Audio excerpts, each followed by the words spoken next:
2.34 ትሪሊዮን ብር በጀት የ2019 በጀት ዓመት ኢትዮጵያን ወዴት ይወስዳት ይሆን? ሰላም ጤና ይስጥልን። የተከበራችሁና የተወደዳችሁ የራዲካል ሚዲያ ቤተሰቦች እንደምን ሰነበታችሁ? ዛሬ በኢትዮጵያ ኢኮኖሚና የመንግስት ፋይናንስ አስተዳደር ዙሪያ ትልቅ ትኩረት የሳበውን ጉዳይ እንመለከታለን። የፌዴራል መንግስት ለ2019 በጀት ዓመት 2.34 ትሪሊዮን ብር በጀት ማዘጋጀቱን አስታውቋል። በዚህ በጀት ካለፈው ዓመት በ410 ቢሊዮን ብር ገደማ ከፍ ያለ ሲሆን ለሕዝብ ተወካዮች ምክር ቤት ቀርቦ እንዲጸድቅ እየተጠበቀ ይገኛል። ነገር ግን ጥያቄው የበጀቱ መጠን ብቻ አይደለም። ይህ በጀት ለምን ጨመረ? የሚጠበቀው ውጤትስ ምንድን ነው? በዜጎች ህይወት ላይ ምን ተጽዕኖ ያሳድራል? የሚለውን በሰፊው አብረን የምንመለከት ይሆናል። እንግዲህ በየክፍል በአራት ክፍል ከፋፍዬ ይሄንን ትንተና አቀርብላችኋለሁ። በክፍል 1 የበጀት ጭማሬው ምንን ያሳየናል? ውድ ተመልካቾቻችን 2.34 ትሪሊዮን ብር በጀት በኢትዮጵያ ታሪክ ከፍተኛ ከሆኑ በጀቶች አንዱ ነው። በጀቱ የጨመረበት ዋነኛ ምክንያቶች የህዝብ ቁጥርን መጨመር ታሳቢ ያደረገ በጀት ነው። እንግዲህ የህዝብ ብዛት ከአምናው ተመሳሳይ ዓመት ጋር ሲታይ እንግዲህ እንደሚጨምር ይታሰባል። በመሆኑም ይህንን ታሳቢ ያደረገ በጀት 2019 ላይ መውጣቱ ግድ ይላል ማለት ነው። እንግዲህ ሁለተኛው የመንግስት አገልግሎት ፍላጎትን ማስፋፋት የተመለከተ ነው። ውድ ተመልካቾቻችን እንግዲህ መንግስት 2018 ዓመተ ምህረት ላይ የጀመራቸውን የህዝብ አገልግሎት ፍላጎቶችን ለማስፋት ስላቀደ ይሄንን በጀት ከፍ ማድረግ አስቦ የተዘጋጀ በጀት ነው ማለት ነው። ሶስተኛው የመሰረተ ልማት ፕሮጀክቶች ናቸው። የተለያዩ መሰረተ ልማቶች በኢትዮጵያ ውስጥ እየተሰሩ ያለበት ሁኔታ አለ። እነዚህ የልማት ኮሪደሮችን ጭምር ታሳቢ ያደረገ የበጀት አያያዝ ነው ማለት ነው። ሌላኛው የደሞዝ ማሻሻያዎች፣ የደህንነትና የመልሶ ግንባታ ወጪዎች እንዲሁም መንግስት በቅርብ ዓመታት የተጀመሩት የማይክሮ ኢኮኖሚ ማሻሻያዎችን ለማስቀጠል ታሳቢ የተደረገ ተጨማሪ ሀብት እንደሚያስፈልገው ምክንያት በማድረግ በጀቱን አዘጋጅቷል። በክፍል 2 የምንመለከተው በጀቱ ወዴት ሊመደብ ይችላል። እንግዲህ በኢትዮጵያ የበጀት አመዳደብ ቀመር መሰረት በአጠቃላይ የፌዴራል በጀት በሶስት ዋና ዋና ክፍሎች ተከፋፍሎ ሊመደብ ይችላል። የመጀመሪያው መደበኛ ወጪዎችን ታሳቢ ያደረገ የበጀት አመዳደብ ስልት ነው። በዚህ ስር የሚካተቱት የሰራተኞች የደሞዝ፣ የመንግስት ተቋማት አስተዳደር፣ የአገልግሎት ወጪዎች፣ እነዚህ ሶስት ነገሮች መደበኛ ወጪዎች ስር በማካተት እንግዲህ የበጀት ስሌቱ ይሰላል ማለት ነው። ሁለተኛው ካፒታል ወጪዎች ናቸው። በካፒታል ወጪዎች ስር የሚመደቡት አገልግሎቶች፣ የመንገድ ፕሮጀክቶች እና የተለያዩ ፕሮጀክቶች፣ የልማት የከተማ ልማት ኮሪደሮችን ተጨማሪ በማድረግ ሁለተኛው ባቡር ፕሮጀክቶች፣ በሶስተኛው የኃይል ማመንጫ ፕሮጀክቶችና የውሃና መስኖ ፕሮጀክቶችን በካፒታል ወጪ ስር ይመድባል ማለት ነው። በሶስተኛ ለክልሎች የሚተላለፍ ድጋፍ ነው። እንግዲህ ክልሎች በጀት ሲመደብላቸው የተለያዩ የህዝብ ብዛትን ጭምር ታሳቢ አድርጎ ነገር ግን እነዚህ በጀቶች የሚውሉት ለትምህርት ሴክተሩ ማስፋፋት፣ ማጎልበት፣ ማጠናከርና የተለያዩ ስራዎች ትምህርትን በተመለከተ ለትምህርት ሴክተሩ ተብሎ ታሳቢ ተደርጎ በጀት ይመደባል። ሁለተኛው ለጤና ዘርፉ ነው። ጤና ዘርፉን ለማሻሻል ከውስጥ ክልሎች ከውስጥ ከሚያመነጩት ሀብት በተጨማሪ የፌዴራል መንግስት በጀት በየአመቱ ይመድብላቸዋል ማለት ነው። ይህም እንግዲህ ለህዝቡ ታሳቢ ያደረገ ነው ማለት ነው። እንግዲህ የጤና በጀት የሚጨምርበት ዋነኛው ምክንያት ከህዝብ ብዛት ጋርና ከአካባቢ ጥበቃ ጋር በተመለከተ የያዘ የሚጨምር የበጀት መጠን ነው ማለት ነው። እንግዲህ በዚህ ስር ሌላኛው የግብርናና የተለያዩ መሰረተ ልማቶችን ታሳቢ ያደረገ ለክልሎች ታሳቢ አድርጎ ለክልሎች ይመድባል። ሌላኛው ማህበራዊ አገልግሎቶችን እንዲስፋፉ በማሰብ የፌዴራል መንግስት እንግዲህ ለክልሎች ይህንን በጀት እንዲዳረስ በኮታ መሰረት ይመድባል ማለት ነው። እንግዲህ ውድ ተመልካቾቻችን በክፍል 3 የምንመለከተው በጀቱ ለዜጎች ምን ማለት ነው። እንግዲህ ይህ በጀት 2.3 ትሪሊዮን በጀት እስካሁን ባሉት የበጀት አመዳደብ ትልቁ የበጀት አመዳደብ ነው ተብሏል። ከአምናው ጋር እንኳን ሲነጻጸር የ410 ቢሊዮን ብር ጭማሪ አሳይቷል። እና ይሄ ለህዝቡ ወይም ደግሞ ለዜጎች ምን ማለት ነው? ብዙ ጊዜ ትሪሊዮን ብር የሚለው ቁጥር ለዜጎች ሩቅ ሊመስል ይችላል። ነገር ግን በጀት በቀጥታ የሚነካው የህዝብን ዕለታዊ ኑሮ ነው። በበጀቱ በትክክል ከተተገበረ አንደኛ አዳዲስ ትምህርት ቤቶች ሊገነቡ ይችላሉ። እንግዲህ አዳዲስ ትምህርት ቤቶች ለወጣቶች ተደራሽ የሚያደርግ፣ ለጎልማሶች ተደራሽ የሚያደርግ ጥራቱን የጠበቀና የተለያዩ መሰረተ ልማቶችን ያሟላ አዳዲስ ትምህርት ቤቶች እንዲገነቡ ይረዳል ማለት ነው። ሁለተኛው የጤና አገልግሎት ሊሻሻል ይችላል።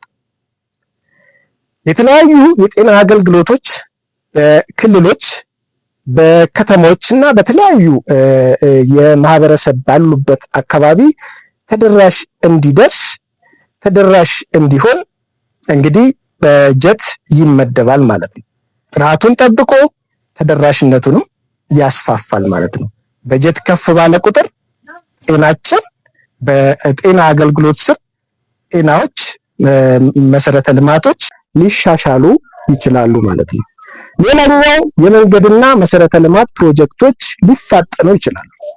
እንግዲህ በበጀት እጥረት ምክንያት የተቋረጡ የሚዘገዩና አዳዲስ ፕሮጀክቶች ጊዜያቸውን ጠብቀውና በተያዘላቸው ጊዜ መሰረት ሊፋጠኑና ወቅታቸውን ጠብቀው ሊደርሱ ይችላሉ ማለት ነው። ሌላኛው የስራ ዕድል ሊፈጥሩ ይችላሉ። ይህ በጀት እንግዲህ ለስራ ዕድልም ሊፈጥር ይችላል ማለት ነው። ነገር ግን መጨመር ብቻውን የኑሮ ውድነትን ያስቀራል ማለት ዘበት ነው። የበጀት ስለጨመረ ብቻ አንድ ሀገር የኑሮ ውድነትን ያስቀራል ወይም ደግሞ ይቀንሳል ማለት አይደለም። ምክንያቱም በተግባርና በእቅድ ከተመራ የተያዘለትን ዓላማ ሊያሳካ ይችላል ማለት ነው። ዋናው ጉዳይ በጀቱ እንዴት የሚተዳደርና ምን ያህል ውጤት እንደሚያመጣ ማወቁና መተግበሩ ነው ማለት ነው። ሌላኛው በክፍል 4 ስር እንግዲህ ይሄ በጀት ከላይ የዘረዘርኳቸውን ከ1 እስከ 3 ያሉትን ክፍል ስር የተዘረዘሩትን ተደራሽ ለማድረግና ውጤታማ ለማድረግ እንግዲህ ዋና ዋና ተግዳሮቶች አሉ ተብሎ ይታሰባል። እንግዲህ ባለሙያዎች ከሚያነሱት ጉዳዮች መካከል የዋጋ ንረት ነው። በበጀት በማተም ወይም በብድር ከተሸፈነ የዋጋ ንረትን ሊጨምር ይችላል ማለት ነው። ዋይ ቢኮዝ ክልሎች ወይም ደግሞ ከተሞች ወይ ደግሞ አገሪቷ ከምታመነጨው ሀብት ባነሰ በጀቱ ከተመደበለት በጀት ባነሰ የሚያመነጭ ከሆነ ሀብት የሚያመነጭ ከሆነ ገንዘብ የሚያገኝ ከሆነ ይሄ በጀት ጉድለቱ በብድርና በተለያየ በገንዘብ ማተም ሊሟላ ይችላል። ይህ ደግሞ ለአገሪቷ የዋጋ ንረት ትልቅ ተግዳሮት ነው ማለት ነው። የዋጋ ንረትን ያመጣል ማለት ነው። ከዋጋ ንረት ከሚያመጡ ነገሮች አንዱ በጀትን በማተምና በብድር ማሟላት ነው ማለት ነው። ሌላኛው የበጀት ብክነት ነው። እንግዲህ ኢኮኖሚስቶች፣ ባለሙያዎች ከሚሰጉበት ዋነኛ ስጋቶች በበጀት ላይ የበጀት ብክነት ነው። የፕሮጀክት መዘግየትና የግዢ ችግሮች የበጀቱን ውጤታማነት ሊቀንሱት ይችላሉ። ስለዚህ የዕዳ ጫና ነው ሌላኛው እንግዲህ ፕሮጀክቶች የበጀት ብክነት በተጨማሪ የዕዳ ጫናም የበጀቱ ስጋት ላይ ከሚጥሉት ነገሮች አንዱ ነው ማለት ነው። መንግስት በቂ ገቢ ካላመነጨ የውስጥና የውጭ ብድር ጫና ሊጨምር ይችላል ማለት ነው። ጫናቸው ሊጨምር ይችላል ማለት ነው። ነገር ግን መንግስት ከመደበው ባጀት በበለጠ ከውስጥ በኤክስፖርትም ሆነ በተለያዩ በሀገር በኢንዱስትሪ እንትኖች እነዚህን በጀቶች የሚሞላ ከሆነ እንደዚህ አይነቶች የዕዳ ጫና ሊበረታበት አይችልም ማለት ነው። እንግዲህ ሌላኛው እንደ ስጋት የሚታዩት ተጠያቂነት ነው። የህዝብ ገንዘብ ስለሆነ ግልጽነትና ተጠያቂነት ያስፈልገዋል። ስለዚህ ገንዘቡ ላይ የት ዋለ፣ የት ገባ፣ ምን ላይ ደረሰ፣ ምን ሀብት አመነጨና የተለያዩ ነገሮችን በቅድና በክትትል መመራት ካልተቻለ ተጠያቂነትም እየተሰጠው ካልሄደ የበጀት ብክነት ሊያጋጥም ስለሚችል ይሄ ትልቁ ስጋት ነው። እንግዲህ እነዚህ ነገሮች መታየት አለባቸው ማለት ነው። በክፍል 5 ስር እንግዲህ የተለያዩ በዚህ ባጠቀስኳቸው ከላይ በዘረዘርኳቸው ነገሮች እንግዲህ አስተያየት ሰጠበታለሁ። ውድ ተመልካቾቻችን 2.34 ትሪሊዮን ብር በጀት ለኢትዮጵያ ኢኮኖሚ ምን እድልና ምን ስጋት ያመጣል የሚለውን እንደኔ እንደ አንድ ኢኮኖሚስት እድሉ የልማት ፕሮጀክቶችን ማፋጠን ትልቁ እድል የተያዙት የፕሮጀክቶችን ያፋጥናል። የተጀመሩ ፕሮጀክቶችን በጊዜያቸው እንዲያልቁ፣ አዳዲስ የሚጀመሩ ፕሮጀክቶች እንዲሁም ጊዜያቸውን ጠብቀው በወቅቱ እንዲያልቁ እንዲተገበሩ ያፋጥናል ማለት ነው።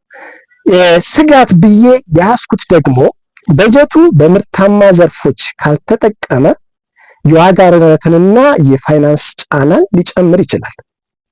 እንግዲህ ምርታማነት እዚህ ጋር ትልቁ ነገር ነው ማለት ነው። በጀቱን የሚመጥን ምርት በአገር ውስጥ መመረት አለበት።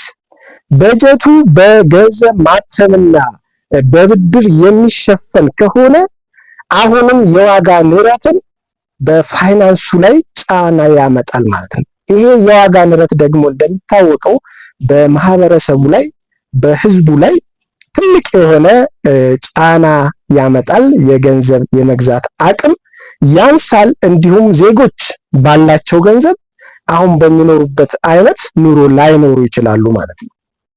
የሚኖሩት ህይወት በተመሳሳይ ገንዘብ ካሁን ከሚኖሩት ህይወት ያነሰ ይኖራሉ ማለት ነው። ከፍ እያለ ሲሄድም ደግሞ በዚህ ባላቸው ገንዘብ የመኖር ችግር አለመኖር ጉዳይ ሊያጋጥማቸው ይችላል ማለት ነው። እንግዲህ ህዝቡ በቁጥር አይፈልግም ይሄንን ነገር 2.34 ትሪሊዮን ብር በጀት ተመደበ ሲባል ቁጥር አይደለም ህዝቡ የሚያየው ውጤት ነው እንጂ ውጤቱን ይፈልገዋል። በጀቱ በተግባር እንግዲህ በተግባር ስራ አገልግሎትና የኑሮ ማሻሻል ላይ መታየት ያስፈልጋል ማለት ነው። ውድ ተመልካቾቻችን እንግዲህ በመደምደሚያው ወይ ደግሞ በመጨረሻው አስተያየት ላይ የ2019 በጀት ዓመት 2.34 ትሪሊዮን ብር በጀት ለኢትዮጵያ ትልቅ የኢኮኖሚ እቅድና የልማት ተስፋ የሚወክል ነው።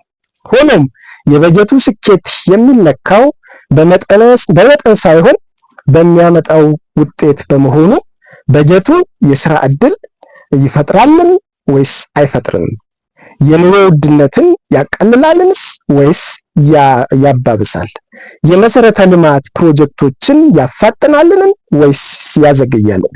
እነዚህ ጥያቄዎች መልስ በሚቀጥሉት ወራትና ዓመታት ውስጥ ይመለሳሉ ወይም ደግሞ ይታያሉ ማለት ነው። ውድ ተመልካቾቻችን ጊዜያችሁን ሰጣችሁ ስላዳመጣችሁን እጅግ እያመሰገንኩ የዛሬ የ2019 በጀት ዓመት የመንግስት የበጀትን አጠቃላይ ዳሰሳን በዚህ አጠቃልላለሁ። ስላዳመጣችሁኝ አመሰግናለሁ። ባባይ